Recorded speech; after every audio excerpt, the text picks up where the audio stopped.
had a number of people say to me, well, when Paul wrote Timothy, 1 Timothy 1, he was saying that men ought to have the leadership role in our corporate worship assemblies, and that women have a subordinate role because he respected Greco-Roman society, and he didn't want to be too inflammatory. I find that humorous that people make that argument, because he's making that argument, Paul is, not based on anything to do with Greco-Roman society, but from the very beginning of creation. And he even cites Adam was first formed and then Eve. So he goes back to God's creative order and bases his argument on that. Besides, where did they get the idea that Paul was very sensitive to Greco-Roman culture when he's up there saying things like, homosexuality is against nature, it's abominable, it's worthy of death? That flew in the face of Roman culture and society. And yet that's how he opened the book of Romans, chapter 1, beginning verse 18. So he didn't have any problem taking on the culture of his day. In fact, he changed it to the point that people would say, you turned the world upside down. Because he went against the grain. And New Testament Christianity has always been that way. It goes against the grain. If you find that your approach to Christianity is acceptable, palatable to the world's standards, you really need to re-examine where you are. Because even Jesus said, don't marvel if the world hates you. It hated me before it hated you. So, we really need to be serious about, am I a Christian? Do I want to go to heaven when I die? Is this what I believe? Do I believe rather this is all there is, or do I believe there's something more to my existence? And I happen to know in my heart, beyond any question, that there is an afterlife, that we do have an eternal nature. We'll shed this body, but it will be reorganized, reanimated, but it will be changed into an immortal body. Maybe I'll have hair. I don't know. I'm not sure what it'll look like, but I do know that there's going to come a time when I will be different. Yes. But I'll still be me. I'll still have my identity. But I'll live on one of two destinies. Either I'll be with God in glory, or I'll be with the devil and his angels. And I can't imagine that. But, no. Yeah, that's a horrible thing to think of. So what do you feel as though people need to do nowadays? Like, what if you could tell every preacher out there, can we just do this one thing, what would it be? Well, that's a really good question, and it's a great challenge. My challenge would be to everyone that might hear what we're talking about today or think about what we're saying, is to have the courage in your heart, the courage of your convictions, to use the words of Samuel. Speak, Lord, your servant is listening.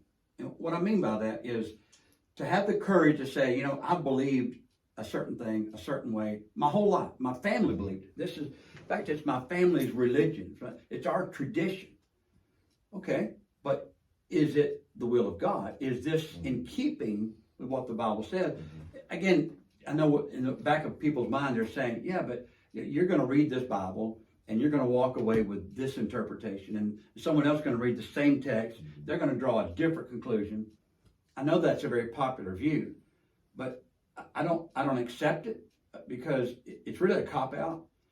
I think it's said more often than not for people that are either not willing because they lack the courage to go wherever the truth leads them, or they're lazy and don't want to take the time to ask, where is the truth going to lead me, and what does it involve?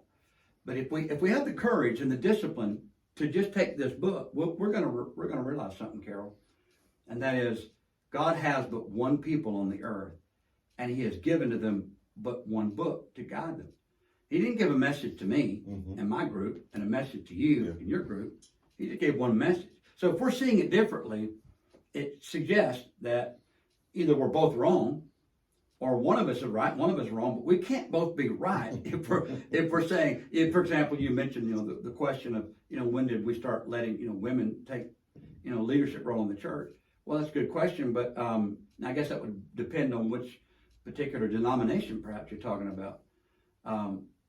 which again, that's another subject, by the Yeah. way, denominationalism, Yes. I mean, division, I mean, that should never be, but again,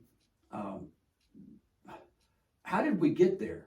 And I think it's because people were willing to just accept and embrace, you know, what they felt or what others told them, rather than what does the book say? Because this book only says one thing on that subject. It doesn't say something to me and then something to you. So I honestly believe if you and I are reading from the same book and we have an open and honest heart, and that's the challenge, an open and honest heart, we're going to wind up saying the same thing. We're going to believe the same thing. We're going to speak the same thing. Incidentally, Paul said to the church at Corinth, that's what they should be doing, having the same judgment, the same mind, and speaking the same thing. But unfortunately, we don't see that today. We see a myriad of voices on every question imaginable, because everybody thinks, well, I can just interpret it the way I want However I to. want. That kind of nullifies it, doesn't it? Because come judgment day, I'm not going to be judged on based on what I felt or what you thought or what my family believed or taught me, but on the word of Jesus. You know, he said, he that rejects me, receives not my word, has one that judges him. The word that I've spoken, the same shall judge him on that day. John 12:48. So I mean, that's a powerful thought. Yes. And it's a challenge. And I'm glad you brought that up. And I hope that we would all be willing to sit back and say, now that we've gone this far on this bridge, you know, we realize, okay, something's wrong here. Well, how do we fix it? And I think the answer, very simply, let's just take the Bible alone. Don't add to it. Don't take away from it. But just be honest with it. And yeah, it's going to require some study. It's going to require some effort. But it's there. The truth will make you free. By the way, when Jesus said that, he said, if, and that's a condition, if you continue in my word, then are you truly my disciples. And you will know the truth.